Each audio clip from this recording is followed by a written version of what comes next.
Hello everyone, welcome to LSS tutorial. Kolkata বিশ্ববিদ্যালয় ইতিহাস honours এবং পাশের সকল স্টুডেন্টদেরকে এলএসএস টিউটোরিয়াল চ্যানেলে ওয়েলকাম জানাই। আজকের এই ভিডিওটা তোমাদের ফার্স্ট সেমিস্টার স্টুডেন্টদের জন্য। তোমরা যারা ফার্স্ট সেমিস্টার স্টুডেন্ট রয়েছো ইতিহাস অনার্সের, তোমাদের জন্য কিন্তু এই ভিডিওটা অনেক গুরুত্বপূর্ণ। তোমাদের ফার্স্ট সেমিস্টার অনার্সের যে ডিএসসিসি 1 পেপার রয়েছে, এই পেপারেরই একেবারে লাস্ট মিনিট ফাইনাল সাজেশন এই ভিডিওর মাধ্যমে আমি পোস্ট করব। অলরেডি আমি তোমাদের এই পেপারে ফুল সাজেশন আপলোড করে দিয়েছি। তোমরা যারা এখনও চেক আউট করোনি অবশ্যই কিন্তু ফুল সাজেশনটা চেক আউট করে নেবে।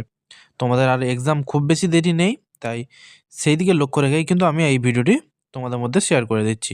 তোমরা যারা নতুন এসেছো অবশ্যই সাবস্ক্রাইব করে রাখবে। নিত্য নতুন বিভিন্ন আপডেট পাওয়ার জন্য চ্যানেলটিকে ফলো করে রাখতে পারো। তাহলে আর বেশি দেরি করছি না, সরাসরি আমি মূল ভিডিওতে আসছি। তাহলে দেখো, তোমাদের কিন্তু সিলেবাস অনুযায়ী 20 মার্কসের এবং 5 মার্কসের প্রশ্নের অ্যান্সার লিখতে হয়। আমি প্রথমে 20 মার্কসের সাজেশনগুলি বলছি। অবশ্যই কিন্তু তোমরা ফুল সাজেশনটা আগে ফলো করবে। হাতে যেহেতু বেশি সময় নেই, তাই হাতে গোনা মাত্র কয়েকটি প্রশ্ন বলবো। এই প্রশ্নগুলো তোমরা করে গেলে আশা করছি তোমরা এখান থেকে কমন পেয়ে যাবে। সর্বপ্রথম যে প্রশ্নটি আমি দিয়েছি, খুব ইম্পর্টেন্ট প্রশ্ন। কৃষির উন্নতি বৌদ্ধ ও জৈন ধর্মের পথ প্রশস্ত করেছিল। তুমি কি মানো বা তোমার উত্তরের সাপেক্ষে যুক্তি দাও। ঠিক আছে, খুব ইম্পর্টেন্ট প্রশ্ন।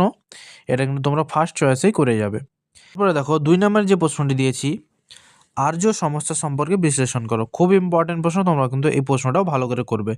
এই প্রশ্নটা কিন্তু ঘুরিয়ে ফিরিয়েও এসে থাকে, এভাবেও আসতে পারে যে আর্য বিতর্ক সম্পর্কে আলোচনা করো, কিংবা আর্যদের আদি বাসস্থান সম্পর্কে যে বিতর্ক সেটা আলোচনা করো। এভাবেও কিন্তু প্রশ্নটি এসে থাকে।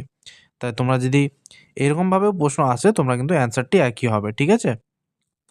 3 নম্বর যে প্রশ্নটি দিয়েছি, পরবর্তী বৈদিক যুগের রাজনৈতিক অবস্থা ঋগ বৈদিক যুগের তুলনায় কিভাবে পৃথক ছিল। এটাও ইম্পর্টেন্ট প্রশ্ন, তোমরা কিন্তু করে যাবে।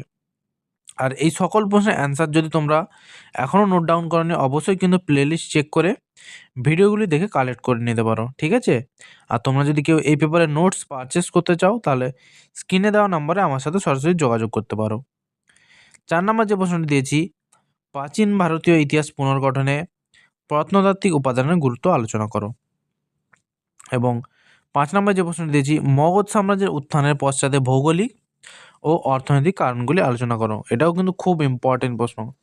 মগধের উত্থান তোমরা খুব ভালো করে এই অংশটা পড়ে যাবে।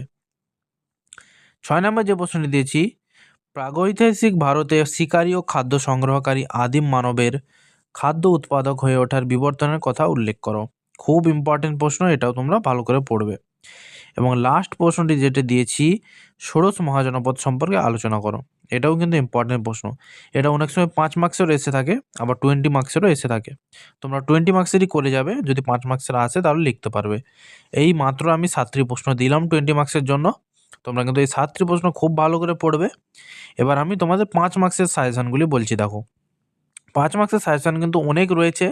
আমি তাও তোমাদেরকে বেছে বেছে 7টি প্রশ্নই বলবো, তোমরা এগুলো করে যাবে। ঠিক আছে। অবশ্যই কিন্তু ফুল সাজেশনগুলো তোমরা ভালো করে পড়বে এবং শেষ মুহূর্তে এই প্রশ্নগুলো তোমরা দেখে যাবে। 5 মার্কসের যে প্রথম প্রশ্নটি দিয়েছি, আর্য সত্য সম্পর্কে সংক্ষিপ্ত টিকা লেখো। খুব ইম্পর্টেন্ট প্রশ্ন, এটা পড়ে যাবে। 2 নম্বরে দিয়েছি হিস্ট্রি ও ইতিহাসের পার্থক্য নির্ণয় করো। ঠিক আছে। এই দুটো প্রশ্নের অ্যান্সারই কিন্তু আমি আপলোড করে দিয়েছি, তোমরা কিন্তু অবশ্যই চেক আউট করে নেবে। 3 নম্বরে দিয়েছি আজীবিক ধর্মের মূল ভাবনা সম্পর্কে টিকা লেখো। আজীবিক ধর্মের মূল ভাবনা। ঠিক আছে। 4 নম্বরে দিয়েছি বৈদিক যুগের চতুরাশ্রম প্রথার ওপর সংক্ষিপ্ত টিকা লেখো। পরবর্তী প্রশ্ন দেখো, মেগালিথ সম্পর্কে একটা টিকা লেখো। তার সাথে আরেকটি দিয়েছি মাইক্রোলিথ সম্পর্কে একটা টিকা লেখো। হয় মেগালিথ না হলে মাইক্রোলিথ, যে কোনো একটি প্রশ্ন আসতে পারে। ঠিক আছে। দুটি প্রশ্নের অ্যান্সারই কিন্তু আপলোড করা আছে, তোমরা অবশ্যই নোট ডাউন করে নেবে। আর এই দুটি প্রশ্নই তোমরা ভালো করে পড়বে।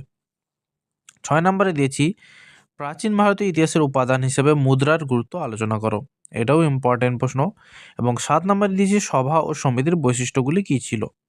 এই ছিল তোমাদের 5 মার্কসের সাজেশন। ঠিক আছে। তাহলে সম্পূর্ণ একেবারে লাস্ট মিনিট ফাইনাল সাজেশনটি আমি দিয়ে দিলাম। তোমরা কিন্তু অবশ্যই তোমরা ফলো করে যাবে এই অ্যান্সারগুলি।